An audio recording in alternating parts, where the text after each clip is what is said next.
Pronoun কিভাবে adjective হয়? চলো দেখে নেই। আমরা জানি নাউনের পরিবর্তে যা বসে সেটাই প্রোনাউন। কোনো প্রোনাউন যখন নাউনের পূর্বে বসে নাউনকে প্রি মডিফাই করবে তখন এটাকে বলা হবে অ্যাডজেক্টিভ।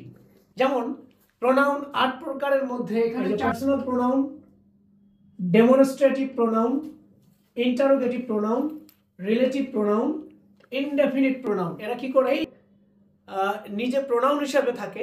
আমি ক্লিয়ার করে দিচ্ছি যে যখন সাবজেক্ট হয় তখন শুধু প্রোনাউন, যখন অবজেক্ট হয় তখনও প্রোনাউন, কিন্তু যখন প্রোনাউনগুলো নাউন এর পূর্বে বসে তখন এটাকে অ্যাডজেক্টিভ বলা হবে।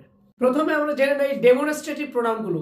দিস, দ্যাট, দিস, দোজ, এগুলো হচ্ছে ডেমনস্ট্রেটিভ প্রোনাউন। যেমন ডেমনস্ট্রেটিভ প্রোনাউন দিস সাবজেক্ট, এটা হলো প্রোনাউন। দিস অবজেক্ট, এটা হচ্ছে প্রোনাউন। কিন্তু দিস